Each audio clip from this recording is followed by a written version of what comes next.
Scott just made the point. Jefferson used to be a lot more secure, not just.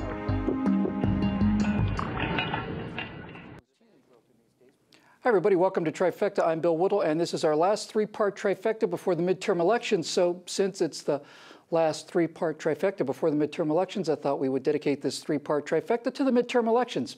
Seems like every election cycle we hear the same old saw, this is the most important election of our lives.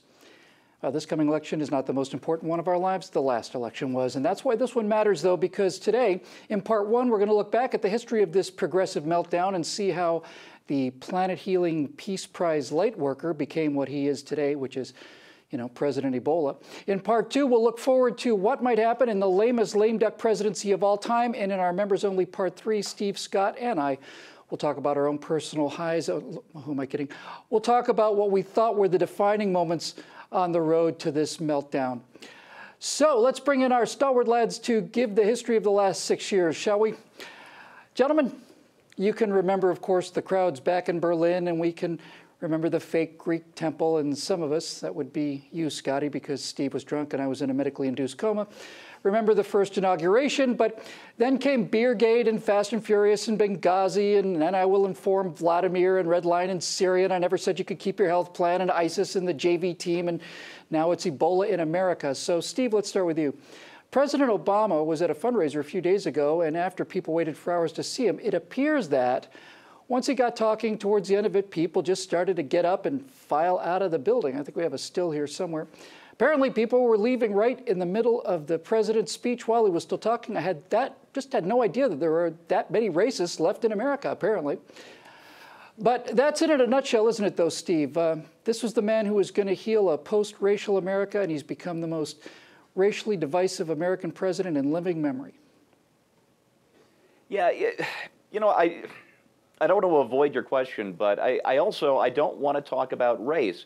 And you know what? That doesn't make me a coward like Eric Holder would have you. It's one of many things. Remember that, but yeah, Holder tried to call us a nation of cowards. I guess 4, 5, 6 years ago, because we didn't want to hold his discussion on race, where the progressive Democrats get to set the boundaries and the morality of the discussion and hold all the trump cards essentially. No, I don't want to talk about race. I don't want to talk about division for the simple reason that the first step you have to take as a culture, not the political steps like abolishing Jim Crow and making sure everybody has the right to vote and can vote, but the first step you take culturally to get into a post-racial society, and Lord knows, we've got to get there. We've seen that. If Obama has proven nothing else over the last 5 or 6 years, is that we have got to get to a post-racial society. The first step is to ignore it, not to talk about it, not to obsess about it, not to make it count, but to ignore race, because the color of somebody's skin should be the least interesting thing about them, just like somebody's sexual orientation should be the least interesting thing about them. If who you choose to sleep with or the color of your skin is the most interesting thing about you, I'm going to think you're a pretty boring person. Let's get past that. Let's treat people, like the individuals they are. Yeah, instead of dividing the whole country up into tribes that you can set at war against the middle with the war on women and the war on blacks and the war on Hispanics and the war on gays and the war on everything else that we're apparently at war with. Scotty, we've said it before, but it bears saying again, I think this president's already checked out. He's either fundraising or he's at the golf course. He's doing anything other than sitting at his desk doing his job, apparently. Now, you're the master of the devil's advocate question here on Trifecta. So, Scott, isn't it unfair for people to blame Barack Obama for ISIS and Ebola, just to name a few? Yes. Yeah, I think it is. I think whether President Obama came along or not, the Ebola virus would have happened and would have begun to spread. I think whether President Obama came along or not, something calling itself ISIS or something similar to that would have started and begun to spread. I think what we can blame the president for is the fact that you and I know the word Ebola and we know the term ISIS, that we've even heard of it. Because in reality, ISIS would have never gained any ground. It would have never gotten a foothold if we had worked out a status of forces agreement with Iraq and if we had done what we said we were going to do in Syria.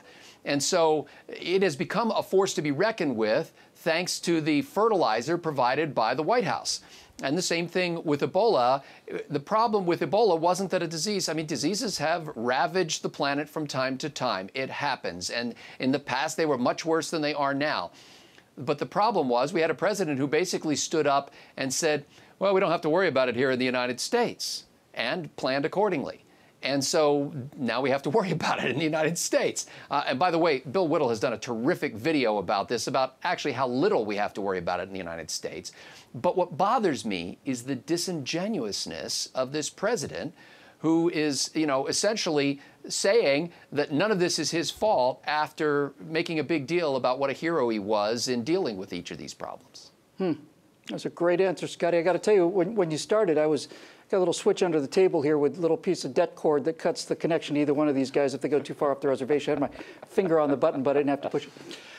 Ladies and gentlemen, as far as I'm concerned, Barack Obama was always a fraud. I think he was an empty suit with no experience who's never faced so much of a breeze of a headwind in his entire life. And sure enough, when the reality of the world proved more intractable than his smile or his teleprompter could dazzle, well, he not only showed his incompetence and his indecisiveness, he also showed something much worse, which is his lack of moral courage. Because that's the only thing a leader really needs. Not a politician, mind you, a leader. All they truly need is moral courage. But the president who let Harry Reid and Nancy Pelosi run the fight for his signature legislation, the man who dithered for months to pull the trigger on Osama bin Laden and then took all the credit, the man who makes empty threats before tea time and then blames everyone but himself, including the American people. He's already below Bush and Clinton in his unfavorable ratings. So Barack Obama's model really ought to be on his right there on his desk in the Oval Office, and it should be the buck stops near.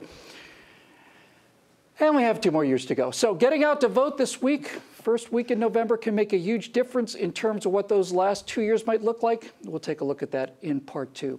For PJTV, I'm Bill Whittle.